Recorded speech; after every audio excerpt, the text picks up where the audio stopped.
How are you? Alright, how are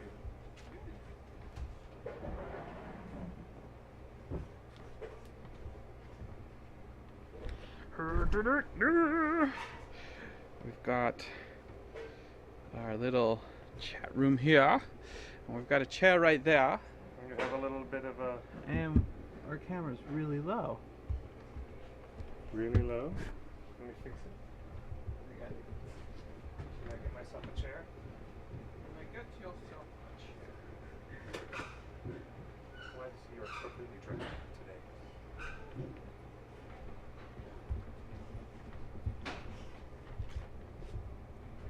Ooh. Whoa. That's a little better. It is, I guess. We're the same size now. There you go. Almost no forced perspective here, unless Hello, you really everybody. wanted to have a Welcome forced perspective. to Torn Tuesday. Welcome, everyone, This to is our live weekly webcast. live weekly webcast on Ustream. We're live. We're so live. We're live TV. We've got downstairs preparations for the Meltdown season 2. Upstairs we've got Insanity from the Meltdown Comics crew.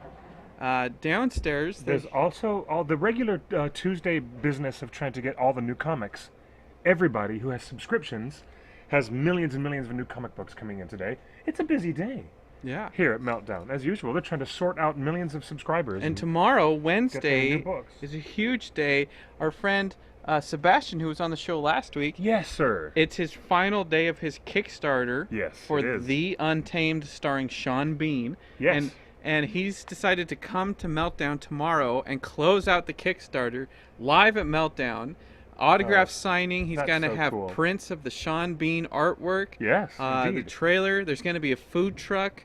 A couple hundred people are going to be here. It's going to be exciting. So tomorrow at Meltdown, it's going to be a Kickstarter completion party for The Untamed Indeed. on Kickstarter. The And Untamed. It's also a big day for me. I'm going to be on the Story to Screen podcast, appearing as a special guest. Excellent. And we're actually going to be with our friend and host, Chris Reyes, who has asked me to come back and be on the show again because we're going to actually talk about a full commentary on the extended edition of Fellowship of the Ring.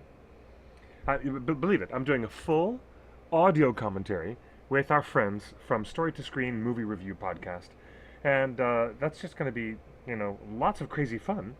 So it's going to be a busy day. I'll have to run over here and visit you guys. Yeah. At Sebastian's big Sean Bean event as soon as I'm done with my podcast, which I guess is going to take 23 minutes longer than usual because it's the extended version of Fellowship of the Ring. How about that? Wow. Well, happy St. Patrick's Day. Happy St. Patty's Day.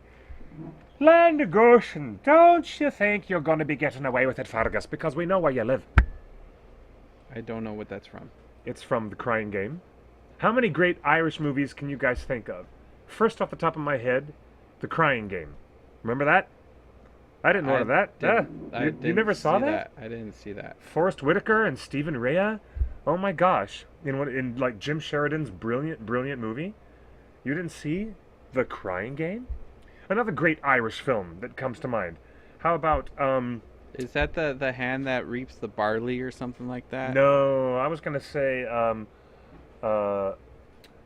that Am I hot with this hat? Marfels in the chat room says, am I hot with this hat? Yes, it's 87 degrees here in LA. It hit 92 this weekend, and it's going to be a hot summer here in Los Angeles. Yes, it is. And I wouldn't live anywhere else. I'll tell you that. I wouldn't live anywhere else. I love it. We got text messages on the hotline, 53064 Frodo. You should see, if you're watching, you see it at the bottom of the screen. What about Darby O'Gill and the Little People? There's another classic. That's a Disney classic. It's a Disney classic Irish film that everyone plays at every St. Patrick's Day party. You know what? I was dreaming of having an LED projector that I could project on the side of my wall at my garden party, so that I could have Darby O'Gill and the Little People, which, believe it or not, stars Sean Connery, does it not? Yes, it does. Yes, it does. A very young Sean Connery. Let's see now. I'm gonna go right over here. Of all the people in Middle Earth, who would be the most Irish? Of all the people in Middle Earth, that's something that we're gonna talk about, the Irish and Celtic connection. You know, and there may or may not be an Irish connection between Tolkien's writings, as we know them, Tolkien's Legendarium. I wonder, Darby O'Gill and the Little People. Oh yes, look at that. Would hobbits be? Hobbits close to Irish? No, no, no, no. You guys know so Pippin? very little. I'll tell you, there's more to this Irish connection than meets the eye. Although Professor Tolkien was not very interested in Celtic, and a lot of people I'm not either. a lot of It's a people hard language. mistakenly assume that there's a lot of direct Celtic mythology and Celtic language influences on Tolkien's world, and it's not necessarily so. Well, before we jump into our main topic of conversation, some headlines this week. Headlines, absolutely. We do have news. We're days away from the Hobbit Battle of the Five Armies theatrical edition DVD and Blu-ray release. Which I am not buying Why not? because I wanna only have the extended edition. The theatrical edition is not something I'm even going to blink at. It's extended edition or nothing at all for me. Wow. Seriously. See what he hath wrought with his generosity to fans. What I have his wrought. his expectations. But big news, our friends at The Quest, Mark Ordesky, who was the executive producer of The Lord of the Rings, who created The Quest on ABC, and our friend Bonnie Baggins, they are nominated for a Shorty Award. Yes, they are. He's very surprised. He just tweeted that a little while ago. It's so wonderful. Yes. We just got the notice today. So the Shorty Awards are in a few weeks. They are indeed. The Quest is up. Who else is up? The Hillywood Show is up for YouTube Star of the Year. This is a huge, huge award. This is probably one of the biggest awards. Is YouTube very Star, exciting. and it's great to see. So if you get a chance, go to the ShortyAwards.com or just search for Shorty Awards and nominate or vote if you can for Hillywood and The Quest because they are all part of our little Torn family here. Yes, indeed. They are a little part of our extended Torn family. Congratulations. And my hat is off to you guys. My hat's off to you for getting your nominations for The Quest. Always proud of Bonnie. Going to be interesting to watch her career trajectory after I know. this. Yeah. And thrilled that our wonderful friends, the Hillywood sisters, have got that nomination. That's very, very, very cool. And then we just found today, I was on this kind of awards train of thought, and I went down the rabbit hole of the internet, as the case may be, and I found the DVD Awards, the Home Entertainment Awards. It's put on by a publication that tracks everything that has to do with DVDs and Blu-rays for TV and film. And they have these awards for best DVD, best bonus features, highest quality remixing, everything like that. The Hobbit snubbed in all categories. How about that? Snubbed The Hobbit. And I think that The Desolation of Smaug is actually a better film as a Blu-ray extended edition with all those extra scenes and bonus features. You don't get that. You don't get that on many movies anymore. I really appreciated Desolation's added bits in the extended version. I really did. So it made all the difference for me. If you go to our Twitter and you see a tweet for Home Media Magazine, they actually allow you to write in your own nomination. Indeed. So go to find our Twitter, find our tweet, and go vote for The Hobbit. Write it in every category that is appropriate. The Hobbit, Desolation of Smaug Extended Edition deserves some awards. It sure does. I think I might go there and write in a few little votes myself. The Hobbit deserved more than it got. The Hobbit trilogy, no matter if it was a BAFTA or an acting or a directing or an Oscar or a DVD award, the fact is that even Forbes called it out a couple weeks ago. The $3 billion trilogy nobody cares about. And if this was Marvel, if this was DC Comics, It was an interesting editorial comment that a movie makes $1 billion and nobody blinks. Um, it's hard to make $1 billion. and it's Even also, if you're Steven Spielberg. I mean, Steven Spielberg, Daniel Day-Lewis, Abraham Lincoln yeah, should have been a home run, right? yep, All the money, all the awards, and it just like flipped and gone. that would be it. Yeah, But I know. it just tells you how hard it is to make an entertaining movie that people want to see again and again. The Hobbit has proven that because every single movie has made almost $1 billion on top of all the DVD stuff. Mm. And nobody cares. They think it's a failure. And if on paper, The Hobbit is a complete success. On paper, when it comes to pushing technology, Yes. 3D, HFR, new projection technology, new filmmaking technology, motion capture, they even replaced whole actors. Billy Connolly is not even in the film. Only his voice is. Indeed. They've really pushed the envelope. And not only that, they made so much money because it was entertaining enough to watch. And it's getting snubbed all over the place. And it's inappropriate and unfortunate. It is, I don't however, know. I don't know. it is maybe a sign of exhaustion, perhaps. On one side of the coin, you might find that there's some, within the guilds, the Producers Guild, the Directors Guild, the Cinematographers Guild, and certainly all those other people who are responsible for that wave of nominations that happen around, late Christmas time before real January kicks off this award season. Well, at that point in time, Hobbit was not getting much love from the guilds. And maybe that's just they've had, a little bit of fatigue with Peter Jackson's Middle-earth. Then again, There's no such thing as fatigue. We've got like 20 Marvel movies. oh yeah? And how many Marvel movies are getting the Oscar nominations and the guild wins? How many Marvel movies have made $1 billion? One. Only one. Fair enough. How many Fair Middle enough, Earth? That's a good point. How many Middle Earth movies have made? All of them. All of them. All of them. Even adjusted for inflation, maybe a little bit less, but Close enough. check it out.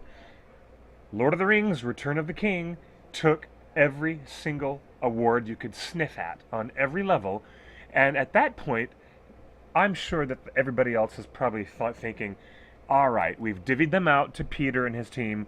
They're probably thinking it's more fair play to give these awards now to other films and other filmmakers. So, bring that. Bring that to the table when you talk about Hobbit being completely dissed. It might be that The Hobbit didn't have a chance. What if it had been another release pattern? What if the 3 Hobbit films had come first? And then the 3 Lord of the Rings films had come after? If it had happened like that, Hobbit would have gotten a lot of awards, but maybe Return of the King might not have gotten that sweep of 11 of 11.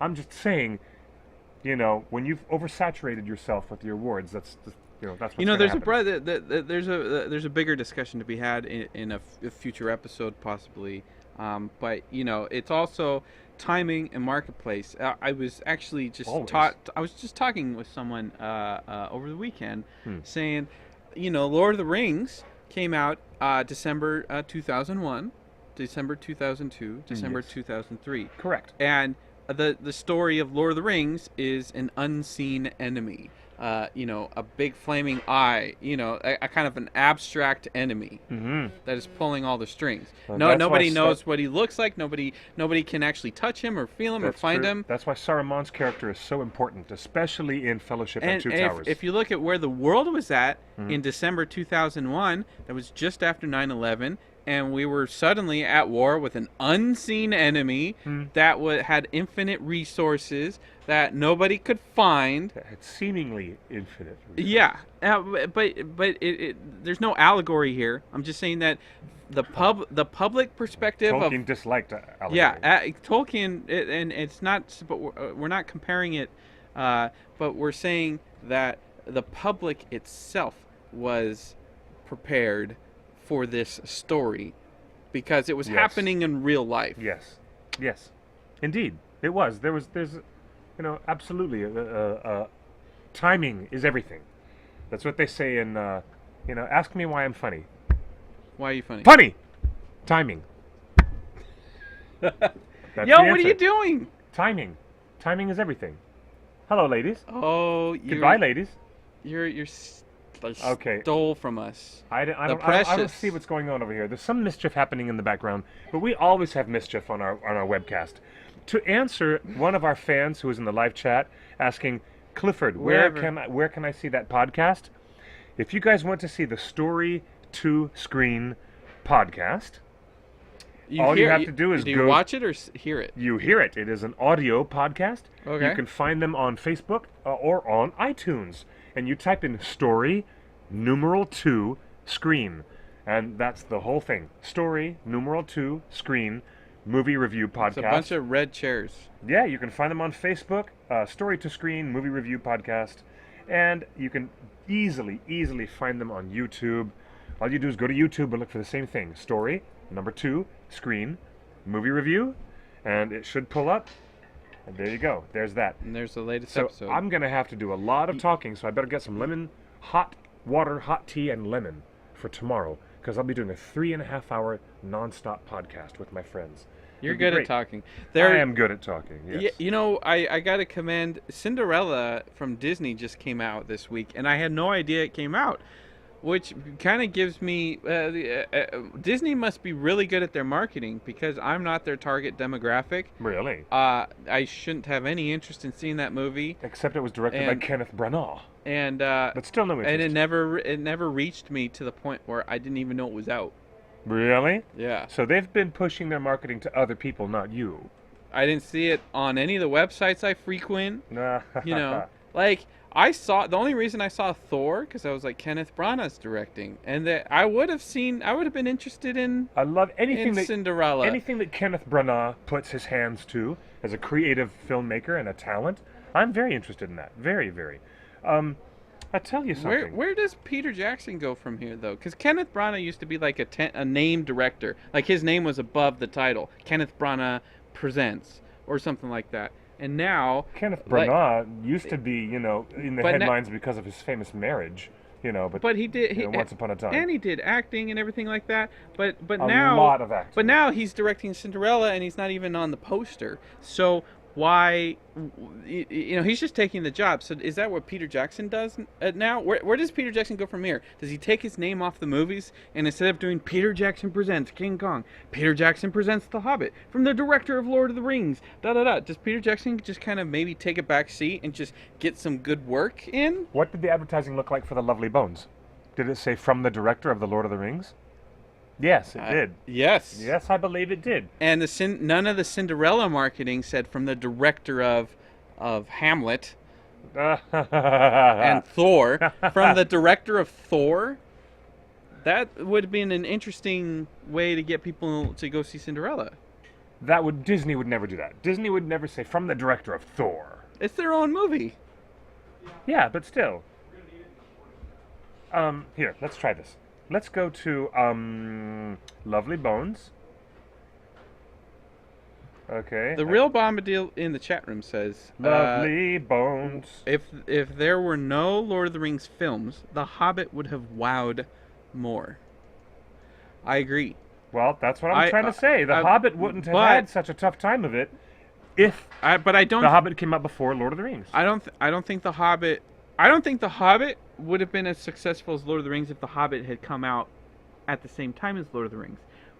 And this goes back to the point I was trying to make. If The Hobbit was released in December 2001, The Hobbit is a story of a bunch of nomads, dwarves, that are trying to reclaim something that is not really theirs anymore. Yeah. Right? Yeah. That hasn't been theirs for millennium. Yeah. And they use every trick in the book. They kill everything in sight. They kill the Great Goblin. They kill everything in sight to get what they want. And then they get what they want, and it's not enough. And they refuse to share, and they get selfish. So, in the context of that movie coming out in December 2001, I think would have been the wrong message, because then people would be like, wow, these dwarves really like something else. Like, culture, the culture that we were prepared to watch was prepared for the unseen enemy of Sauron in Lord of the Rings. Mm-hmm. But I don't think culture in December 2001 was prepared for a story of uh, stealing and theft and trickery and lying and cheating. Uh, you know what Ah, I mean? okay. So you think that the general uh, So I atmosphere for that kind of storytelling wouldn't have been as resonant for The it Hobbit? wouldn't have been his resident, I and think I think this I get you. its resonance. The Hobbit was released right now Yes. is perfect timing, and the proof is the $1 billion of the box office. It For each film, resonated, 3 billion. but it has a legacy. Yeah, it's a tough thing. I'll have to correct my statement. I need to retract what I said a few minutes ago. The Lovely Bones poster and all their marketing did not say from the director of The Lord of the Rings. It just said directed by Peter Jackson at the tippy top. But it doesn't say anything about The Lord of the Rings in any of this marketing. PJ It is just says supposed to move from onto director Peter Jackson. Peter Jackson is obligated to do the next Tintin movie. Yes, he is.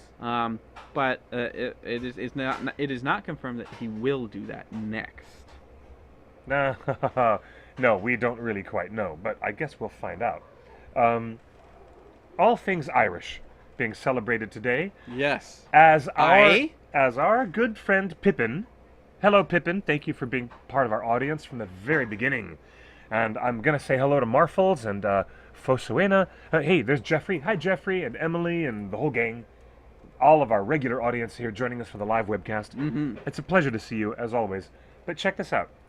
There's a lot of misinformation, I think, and we can do our best today to debunk some of the erroneous assumptions about how Professor Tolkien was allegedly so deeply embedded in Celtic languages and Celtic this and that, that we're to assume that Lord of the Rings is written large with lots and lots of Celtic stuff. And it really was not so. As quickly as people want to assume, Tolkien, Lord of the Rings, so essentially imbued with Celtic words, early language forms, and storytelling sensibilities, it is not true, as much as people want to think. So, we have a little bit of research that we did, and a little bit of conversation that we're going to have here on St. Patrick's Day. And Pippin, yes, I know all about the mistakes that we have in our modern approach to celebrating St. Patrick's Day. You know, it shouldn't be green. You know, it should be blue for Ireland. And I know that St. Patrick never, really destroyed all the snakes on the island. It's a little bit of, pop and religious mishmash that makes the holiday what it is. But forgive me, I like to celebrate, with my typical Chicago, let's dye the river green kind of conformity. I didn't know about that until a couple years The ago. whole dyeing the river green. I that's had no idea. That's where I come from back in Chicago, and that's exactly what we do. Sindarin is based on Celtic Welsh. You're about to get into that. We're about to talk about this. Celtic, as a word, we know it kind of refers to a few branches of Celtic languages, including Cornish, Breton, Gaelic, of course, and Welsh. Okay, or the word Celtic can refer to more than just those language forms. It can refer to a historic group of people. Now, Tolkien noted that there's a lot of ambiguity in the word Celtic because he thought it was an arbitrary catch-all term. And he said at his inauguration speech at the University of Oxford, quote, this is a quote from the professor, Celtic of any sort is nonetheless a magic bag into which anything can be put and out of which almost anything can come. Tolkien claimed a lot of knowledge of Celtic languages and legends. However, he expressed a certain dislike for Celtic legends, and he denied that his legendarium was Celtic. However, there are really clear concepts of some Celtic storytelling that you'll see reflected in some of the early elves stories from the Silmarillion, and then certainly some of the names. Now, let's go back to letter 19. In Tolkien's published letters, letter number 19, which was sent to Stanley Unwin, regarding Tolkien's next project after The Hobbit. He was trying to convince his publisher, hey, after The Hobbit, check out Father Christmas letters. Hey, check out the Silmarillion. I've got this other stuff going on. At this point in his life, The Lord of the Rings did not exist. Tolkien had not written it yet. Tolkien's publisher, Sir Stanley Unwin, was saying, give us a sequel to The Hobbit and give us some more hobbity stuff and more like that. Okay? And it was a kid's book. And it was a kid's book, and Professor Tolkien was writing him letters trying to say, well, you know what, why don't you take a look at this early manuscript for the Quenta Silmarillion, one of his early drafts of that. And that started a lifelong struggle between Tolkien and his publisher, who refused to publish the Silmarillion while he was alive. And in this letter number 19... I have to believe that Tolkien, that was a half-hearted attempt to make some contractual obligations. No. He knew it was unpublishable. He did not. He believed if Tolkien anybody was could a pick up... smart guy. No, he really worked his ass off his whole entire life to reorganize and re-edit what he believed would be a publishable form of the Silmarillion. But in this early stage in the game, all right, this letter was written in 1937, dude, okay? We're going back to 1937, This okay? is just after The Hobbit. This is just 2 months after the worldwide surprising success of The Hobbit, selling its first publishing run very quickly and going into a second printing and a third printing, bam, right away. So when this letter was written, perhaps Professor Tolkien was a little bit naive about the prospects of getting his stuff published, but he had to deny what somebody had accused him of, being steeped up to his eyeballs in Celtic this and that. And Professor Tolkien wasn't quite down for that, okay? He criticized that somebody at the editorial side said that Tolkien's names, his character names, his geographical names, his people, his places, his things. One of the editors had complained and said what Tolkien was writing was eye-splitting garbage. Eye-splitting. Never heard that term before? Something that's so hard to read, it splits your eyes. You can't read the words. And that's why I'm saying that in his knew defense, this. In his defense, Tolkien said that I don't use eye-splitting Celtic names. He said the following: I do know Celtic things, many in their original language, such as Irish and Welsh, and I have a feel for them, and I also have a certain distaste, largely for their fundamental unreason. Celtic stories have a bright color, but they're like broken stained glass window, reassembled without design. They are in fact quite mad. And as your reader says, but I don't believe I'm mad. This is Tolkien trying to defend himself and trying to disassociate himself from what he feared would be a lifelong association with things that were Celtic. So, Tolkien recognized that the Silmarillion in its current form was not publishable and that a sequel or a successor to The Hobbit was called for, and he promised to work on this, though explained he was finding it difficult to conceive of more stories featuring hobbits because, quote, the real fun about orcs and dragons was before their time, before the time of hobbits, right? In answer to this problem, he offered 2 ideas to his publisher, which we can detect would have the original germs for The Lord of the Rings. And, he put forth a little bit of, an enlarged portrait of Tom Bombadil, and Tolkien tried to negotiate all this stuff to see where his publisher wanted to go next. But let's go even further into this fascinating conversation. This is 1937, so Tolkien was 45 years old. Yeah. And so this is a guy that's just kind of... He was still a spring chicken, actually. 45? Yes, quite. I'm 46. And I'm still alive and well and but are you blazing stubborn? a new trail. Are you? Do you think you're more stubborn now No, at 45? I'm quite malleable and quite agreeable to many things. So do you think that comes with wisdom, is being more agreeable to things. That's why I think that he knew that the Silmarillion was unpublishable. It was just he was writing this thing, and the publisher was like, "Give us more," and he's like, "Well, this is the only thing I have done." So the lazy part of Tolkien saying, "Well, this is what I have done. You want it?" That's the vibe I get off of this. He didn't have his literary ambitions just sitting with children's stories. He didn't want to be a YA author. Professor Tolkien had much bigger ambitions to be published with his grand, high romance stories of, Feanor and Beren and Luthien and all that stuff that happens in the Silmarillion. That was something that Tolkien really was interested in. Now, other famous Tolkien scholars. Bye, Pip. Bye-bye, Pippin. We love you. Thank you for joining us on the show today. Hey, you know Tom Shippey? Tom Shippey is a great Tolkien scholar. He's written books like Tolkien, the author of the century. Excellent book. You guys have to pick that up. And he's also a friend of ours, a friend of TheOneRing.net. Tom Shippey has come to DragonCon and appeared at our panels, been on our presentations many times at DragonCon and other events. Tom Shippey has pointed out that there are real strong similarities between Beren and Luthien and a big chunk of an old Celtic storyline that was collected in the Welsh Mabinogion. The Mabinogion, which is the oldest existing prose literature in Britain, in the British Isles, coming distinctly from Welsh. Now, when you look at the Welsh Mabinogion, and you look a little story that's in there about two characters named Colwish and Olwen. Colwish and Olwen have story bits that you'll look at them point by point and say, oh, look at that, that's looking a little bit like Beren and Luthien, and it is.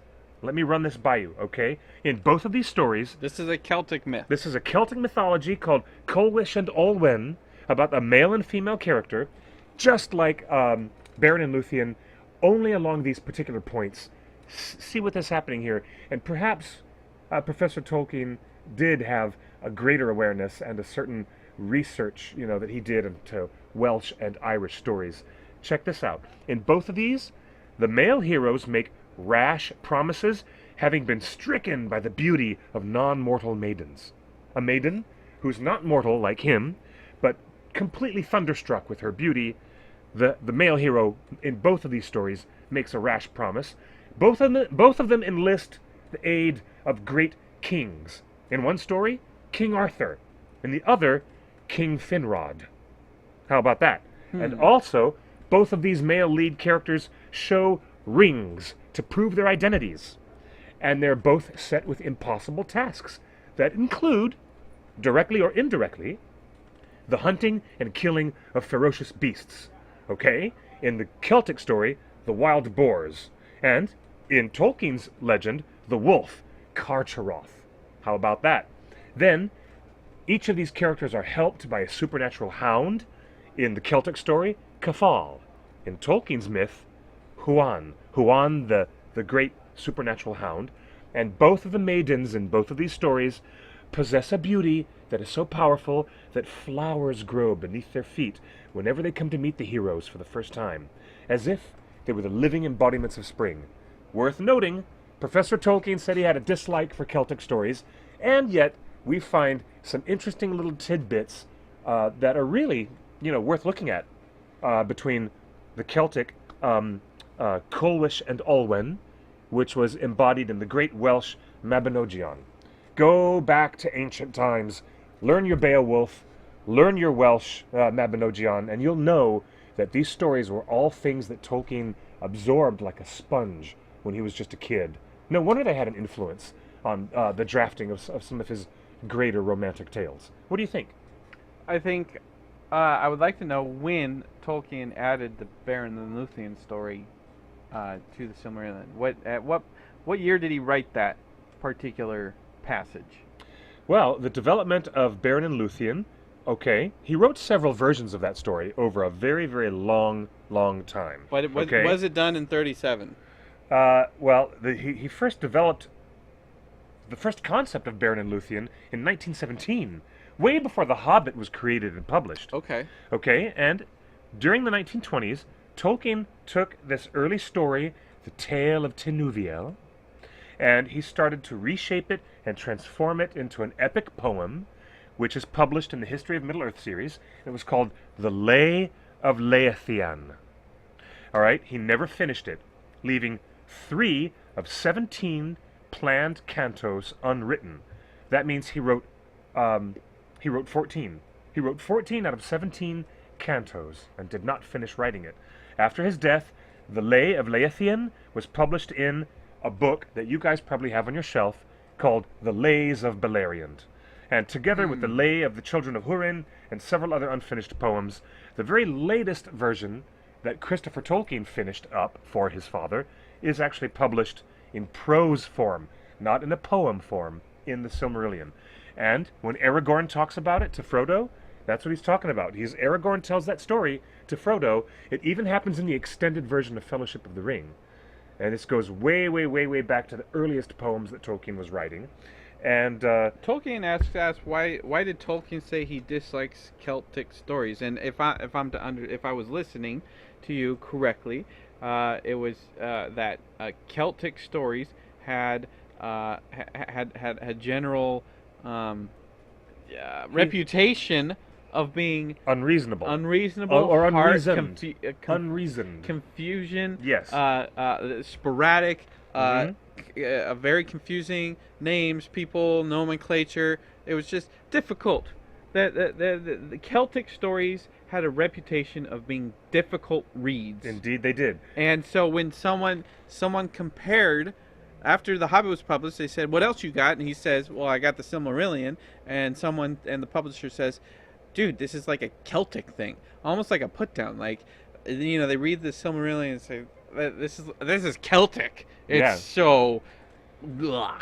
And and Tolkien's response was a pointed response, saying, "Actually, it's not Celtic for these many reasons. I'm a lot more organized than a Celtic story." But he goes so far as to say that he is inspired by some of the classic tales of Celtic mythology. It's almost like Celtic mythology and Celtic tales had a reputation of being disorganized, and Tolkien made it his lifelong journey to take these very disorganized and unfollowable stories and rewrite them in such a way that they were accessible. There is an awareness. There's an awareness level on Tolkien's part, and then because of the fact that Tolkien was too smart for his own good, he was intellectually not really wanting to admit that he was that well aware and that connected, as someone has pointed out in the chat room. Professor Tolkien was aware of the Irish and the Celtic influences on his language. They're mostly visible in the names of hobbits on Meriadoc's side of the family, the Brandybucks. The Brandybucks and the Stoors, who lived in Buckland, which is a different, place on the far outside of the Shire.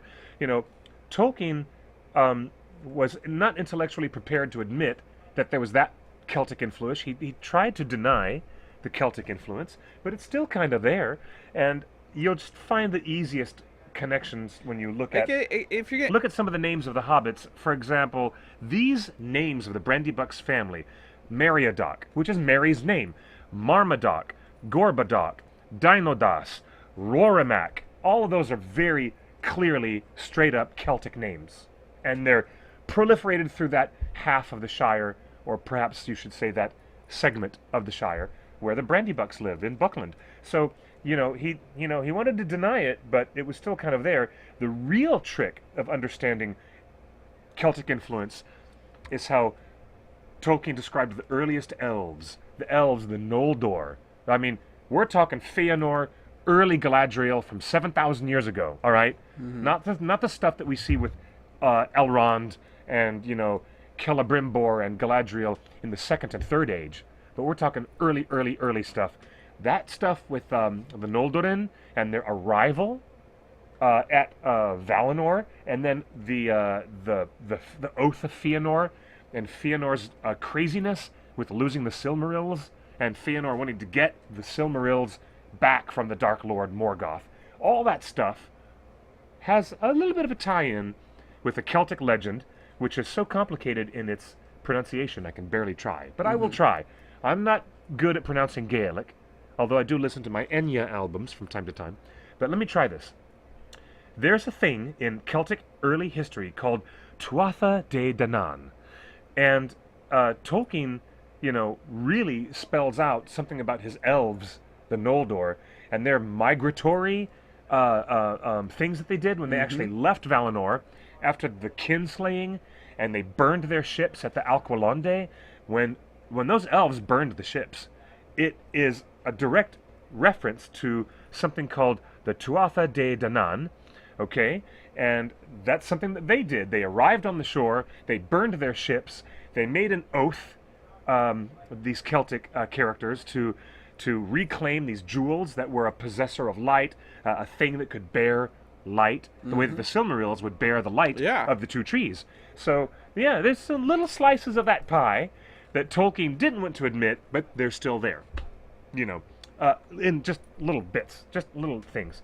But the real evidence of finding Celtic leftovers is in all those Brandybuck, Meriadoc, Brandybuck proper names. Yeah. The interesting thing about the act of creation is that it's not it's not wholly original. Even with Tolkien, we're finding that Tolkien's stories, the core structure, not just the naming, but the core structure of his story, some of his storytelling, is inspired by well-established, well-known myths.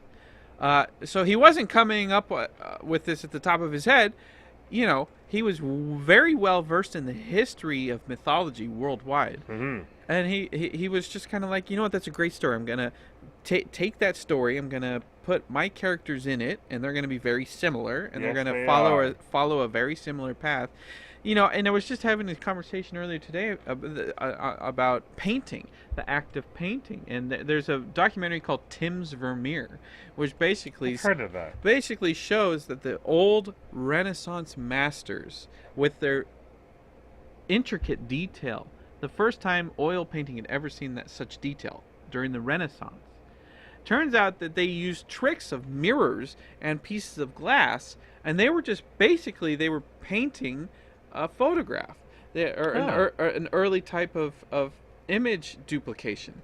So it's not that these guys, these famous artists, were like coming up with these, you know, they were just coming up with something on their own. They were like, no, intentionally placing things, and basically they were just tracing. The whole point of Tim's Vermeer movie is that the great artists of the Renaissance just traced their paintings. They traced their way into success. And writing is the same way in some aspects. You take a good story that's well established in culture, and you put your own spin on it, put your own characters, and boom. You know, And boom. and that's the history of, in the history of art and writing. That's how it's always been. You know, you take this core concept or this story, which is super successful and everybody knows it, and you just tweak it a little bit. And we're seeing that again with all these revisions of movies. You know, so Yeah. the you know, when Peter Jackson adds things to The Hobbit, characters and stuff, it's a continuation of that legacy. Yes. Tolkien took storytelling devices from Celtic and Welsh stories and just put his own names on it. And Peter Jackson, if you notice, when you went to see the movies, it's not J.R.R. Tolkien's The Hobbit, it's Peter Jackson's The Hobbit. Indeed. It is. Well, that Hobbit trilogy is something that I call Hobbit 2.0. A lot of other fans refer to it as that. It is better for us to understand the difference between one storytelling and another storytelling, because the original Hobbit story It's a kid's is movie. buried in the Hobbit trilogy that Peter made. It's in there somewhere, but you got to fish around for it, and you've got to get through a lot of other stuff to get to it. I'm waiting for the But Hobbit. it's in there. I'm waiting for that re-edit, a fan re-edit of the Hobbit trilogy to Now, well, to hey, now, be book. now that digital copy of It's almost Battle out. of the You Five can, Armies is you about can to come out. order it and get it next week and start making your own. Well, let's go a little bit north because we've been talking about Wales for a while, but there's some influences. Like St. Patrick's Day isn't a Welsh holiday. a Welsh holiday. No. St. Patrick's Day? No, No. it's not a Welsh. So why are we in Wales? Let's go north. Let's go to Ireland Well, and Scotland. let's go to another island. Wales is across the Sea of Man, Sea of Man. Yeah, where the Isle Well, of let's Man go. is. Let's you go know? north. What other If influences? you go north of Wales, you end up in Scotland. You promised me a discussion that relates Tolkien to your green hat. I did, and I delivered. There's nothing Welsh about St. Patrick's Day. No. Oh, Tolkien-esque is giving me some real Gaelic right here, which is brilliant. All right. I don't know anything about that. Fin Fionn Mac Cum Hael. Well, gosh, I It's just an can't Irish pronounce that. legend. Just Fionn Mac Cum Hael, a fantastic Irish legend. You know, even Emerson admits that when the well runs dry, you go back to immerse in other people's work. Yeah. And that's very funny. Terry Pratchett. Yes, we all heard about Terry Pratchett, Emily. Emily's Yes, we asking did. in the chat room what we think And about Terry It was Pratchett. a very sad thing to lose Did Terry. you see the T-shirt he used to wear at conventions? I first saw that T-shirt when I met him at Dragon Con. And the first Terry Pratchett famously wore a T-shirt to conventions that said J.R.R. Tolkien's dead, blah blah blah's dead. Someone else refused. Hi, I'm Terry Pratchett. So he got it. Very He funny. understood his place in the history of fantasy Yes. author, but he was much more what's the word, prevalent. He wrote a lot more books than Tolkien published. Yes, he did. Yes, Terry Pratchett was quite prolific. Prolific. We interviewed Terry during our adventures across England when we were shooting for Ringer's Lord of the Fans. Really? One of our very favorite interviews. Really? He's in Ringers? Absolutely. Terry Pratchett is in Ringers. We were in Terry Pratchett's house. We had the best experience. I had no idea. Our director, Carlene Cordova, did a very, very good job, eulogizing Terry Pratchett. And I'd like to share something of her thoughts with you guys tonight, because it's really, really quite lovely. And, But everything that she said, I would just like to repeat, because but Terry Pratchett was not like Tolkien. He was. these are pictures we took when we went to interview him that day. He wasn't. He knew his place, and he wasn't highfalutin and full of himself. Like, I'm an established writer, and I don't need to do these conventions, and I should. He was much more approachable. He was, quite indeed. Yeah. He was so approachable, and you're going to learn something about Terry Pratchett and how wonderful he was if you watch Ringer's Lord of the Fans, or just take a moment and listen to Carlene, our director for Ringers, sharing her thoughts on March 12th when we received the very, very bad news. The loss of Terry Pratchett is a blow to the fantasy community. Clifford Broadway, Mikey Murray, and Josh Mandel were fortunate enough to interview Terry for Ringers. It wasn't just an everyday interview. This amazing writer allowed us to come to his inner sanctum and interview him in his writing studio, right there on the property of his gorgeous Georgian manor house in the English countryside. He had an observatory on the property. A real little miniature observatory right there on his home land. While driving there, we kept getting lost.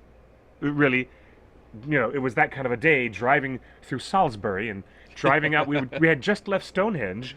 We had left Stonehenge. Oh, you were way out there. And we were driving all the way through the countryside. I know the area. Terry Pratchett had given Carlene his phone number, and when we were lost, Carlene would call, and he'd give directions like this. After the 7-mile marker, you'll see a large, picturesque barn. There are 2 cows in the yard, called Belle and Stacy, I believe. Turn right at the 3rd lane after you see a lovely elm tree. That was the kind of directions we were getting from Terry Pratchett to find his house. It was so amazing, as Carlene goes on to say. The entire time, my inner fangirl was squealing, "This is Terry Pratchett. I'm talking to Terry Pratchett on the phone." Can you imagine? So, the shoot was almost a disaster. Let's just admit this out loud. I'm reading Carlene's words, and it's very true. The shoot was almost a disaster because a power converter blew up and we lost our lights. Terry was able to help us out with one of his own power converters. Terry had a giant model of Discworld that was dominating this writing studio, and there were a number of spiders around in the studio, including a very large one in the bathroom that we nicknamed Shelob. Mikey and I do not like spiders. Terry explained that the spiders didn't bother him as long as they did their job and ate the flies. He didn't mind having them around. Alzheimer's is a terrible, horrible, horrible disease. Carlene watched her grandmother suffer through it. Her husband's grandmother suffers through it. I just saw Still Alice, and we saw Oscar-winning performance from the very, very lovely Julianne and Moore. luminous Julianne Moore, as we see her character suffer through it. And the loss of one's humanity is acute. Terry Pratchett's interview, before the Alzheimer's had really deeply set in, his interview was one of the most insightful, heartfelt, and important in our entire film. Carlene says, "I will feel forever fortunate to have met him and that he agreed to help us so much with our project. He was a giant in the world of fantasy, and his loss is grievous." And in Good Omens, which he co-wrote with Neil Gaiman, Terry said, "Don't think of it as dying," said Death. "Just think of it as leaving early to avoid the rush." Amen. Amen. And may you rest in peace, Terry. We loved you, man. You were the best. You were really Dragon awesome. Con and many other conventions are going to be much less without him around. Yes, yes, indeed. So we learned a bit about Professor Tolkien wanting to, deny that all of his names were Celtic. Only a few of them were, like the names of the Stoors and the Buckland Hobbit families that are over there in Buckland. Do you think he had an ego enough that he did not give as much credit as he should have? Well, he wanted to be given credit for creating his own languages, not for ripping off other languages. But all these stories, as And I we've seen understand that. today, I like, understand that. He borrowed a lot of stories. Was it beyond? Was it below him to acknowledge that?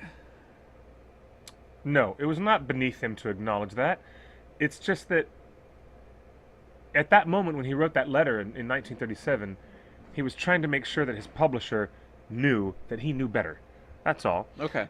But when it comes to our scholarship of Tolkien and how we learn things about him, everybody reaches back to that letter as if it was a single go-to pile statement saying, "I don't like Celtic anything."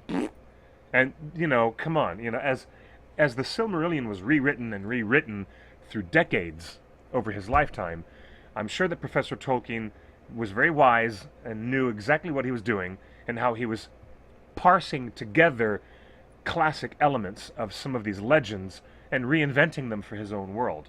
But he didn't want to be labeled just, "I'm recycling everything that's Gaelic." He just didn't want to do that. Yeah. So now you guys have learned a thing or two about this ongoing, persistent rumor that everything Professor Tolkien did was so Celtic and Irish in its influence.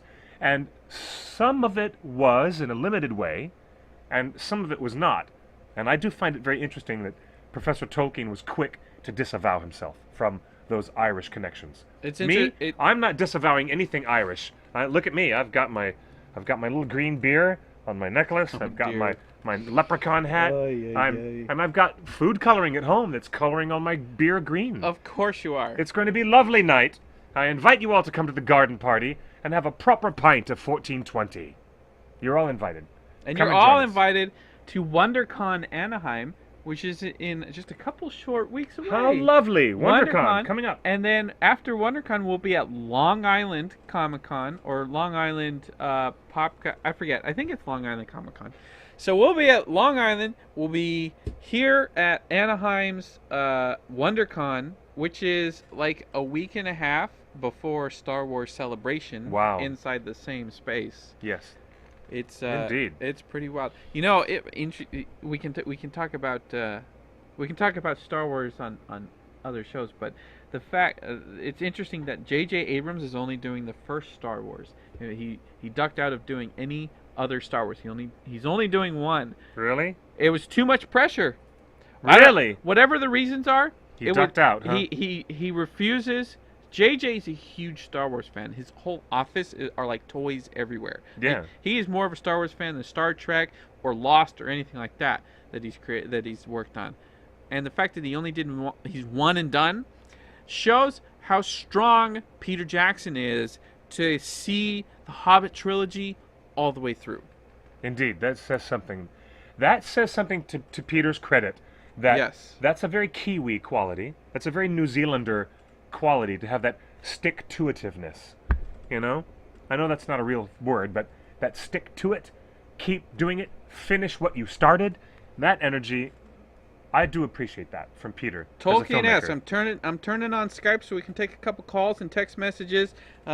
We can only take a very short Skype because we're about to close the show early today, in just a few minutes. They've got the writer of some hot movie downstairs. The Writers Guild of America. Once a month they invite a writer over here to Meltdown Comics. It's a free talk. And they've had some wonderful people here before, so they're starting their thing in a little bit. But I just turned on the TheOneRing Skype. Give us a call. Give us a call and say goodnight as we get ready to close down our special St. Patrick's Day edition. Let's see. St. Patty's Day, here in fine Southern California. Let's turn on the speaker. Hello, how are you? Well, hello, love. How are you there? I'm good. Where are you calling from? I'm from New York. I tried to Skype in 2 weeks ago and my sound wasn't working. Yeah, I remember. That's right. Well, it's working great now. How are you? Yeah, I fixed it. So you've got your green on? I do. I've got my green on, and I just want it's okay that it has to be so quick, because today, when I saw today's Tour on Tuesday, was going to be basically my two favorite things, which is Irish culture and mythological things, and Tolkien. Ah. I was very excited. Well, that's cool. Well, I'm sorry I had to spend so much time debunking, but you know, there's interesting, though. funny little gray areas between, you know, Tolkien, who we know Professor Tolkien had this unbelievable sponge of a brain, and everything was going on up there, including names and places and Welsh and Gaelic and all this stuff dancing around in his head. I'm not the least bit surprised that some of these elements, you know, resurface in his storytelling, but it's kind of funny and maybe a little disingenuous of Professor Tolkien to be so quick to disavow himself from Celtic threads in his stories, but right. he was indeed. And you know, there's no denying that there are some similarities between some of the elements in Irish culture and things like that. Mm-hmm. There are definitely some similarities. There are, definitely. What are some of the things that in Tolkien's stories that remind you of Irish culture? It's hard to think of one off the top of my head, because I've never had to put the two before, but while you guys have been talking about it, I've been saying, oh, that's really true. Like different characters, and I mentioned Finn McCool in the chat, and that's how you pronounce it, Cliff. Thank you. That's how you pronounce it. Yes. It's Finn McCool. Yeah. And so just while you've been talking about it, it's just been really interesting to listen to. Yeah, super good. Very good. Well, thank you. Thank you for the acknowledgement. I appreciate that. Very good. You're very welcome. That's awesome. I just think that if I could pronounce Gaelic as well as some of my other friends. I've got lots of friends from England and Ireland and Wales. Even Royd, our buddy Royd Tolkien, he's a Welsh lad. And I can't wander my way through anything Welsh for the life of me. I just can't. I can't even say Celeborn right. I taught myself. You taught yourself? Yeah? I taught myself because I love Irish music and culture, and I wanted to know how to pronounce the things that I'm thinking and reading. And I play the Irish drum, so... Oh, excellent. Wow, I'm so glad we've got you on the show today. How about the story of the Noldor, as we were talking about the Noldor and their burning of their ships after the kinslaying and all that stuff we talked about, which has a direct connection to Tuatha De Danann in the Lebor Gabala Aren, right? Did I say that wrong? Pretty good. Yeah. The Tuatha De Danann, they're a group of it's a group of Irish warriors that kind of protect Ireland from various things throughout the legends. Mm. And Yeah. they also they fight against other groups in Ireland, so it's so interesting to hear that connection. Indeed, very, very interesting. I also found out when doing a little bit of research here that another similarity is seen when what's his name loses his hand. You know, who is it? The Noldor arrived in Middle Earth from Valinor and burned their ships. Then they turned to fight Melkor. Another parallel can be seen between the loss of Maethros, the son of Fëanor, right? The son of Fëanor, Maethros, loses his hand, and there's a similar mutilation suffered by Nuada Ergetlam during the battle with the Firbolg. Okay? And that is where one of the lead characters gets their hand replaced by a silver hand to replace the lost one, which we also see in Star Wars when Luke Skywalker loses his hand. So it's all connected. It's all connected, isn't it? Yeah. Anyways, good stuff. Well, thank you very much for wearing your green, and thanks for acknowledging this. This is really great to have some Irish connections vilified here. Well, I'm actually not Irish at all. Really? Oh, Yeah. Okay, fair enough. I've got at I least just- a fourth of it in me, yeah. I like to pretend, I have some kind of Irish grandfather that came to America after the potato famine, but I don't. Oh my gosh. That's awesome. Well, thanks for calling in and getting the Skype working this time. Oh, yeah. All right, we'll catch you soon. Good times. Thank you. Excellent. Very good. That's so great. Did I say Fëanor? I meant to say, no, I said Fëanor. He said Fëanor I with said a Fëanor, F. but with a heavy F. Yeah. Fëanor. Anyways, we love Fëanor. One of Well, the craziest people in all of Silmarillion. I always Crazy. enjoy shows where I get to learn something, so thank you for doing Yes, that. sir. Thank you guys for joining us on our all discussion of was Tolkien really as Celtic in influence as you thought he was? That's right. This was a lovely, short, and even sweeter, a short and sweet special edition of Torn Tuesday. As always, follow us on the One Ring Net, on our Facebook timeline, and on our main page. Subscribe to us on YouTube. And do that. Please subscribe to us on YouTube. Yeah. And give a shout out to our friends, the Hillywood sisters, as they get their nomination up for that. For the Shorty Award. And the Quest. That's so cool. And you know, it's on our Instagram. If you find us on Instagram, the One Ring Net, Sala Baker has been commenting on almost every single photo. So, Yeah, he has been. So Sala Baker, wonderful. He's working on the new Rob Zombie film. I know, and he's I know. rocking that. He's rocking it. So I might keep it. If Sala thinks this is cool, I think it's It is cool. super cool. I think it looks So- great on you. All right. Right. Well, thank you for watching Torn Tuesday, your weekly dose of everything Hobbit and Lord of the Rings. We're going to keep on keeping on because Tolkien is forever. Indeed. Follow him, Justin's Big Idea. Follow me at symbol QuickBeam2000. Follow us on Twitter. And more mischief is coming our way. WonderCon is right around the corner. That's right. And the last bit of advice. Be careful and drink responsibly and get an Uber or a Lyft or a taxi. Just don't drive home Or drunk. a new friend. Yeah, or get a new friend who's a designated driver. Don't mess up tonight. All right, you guys be safe and sound. We love you all and thank you for joining the show. And good night for now.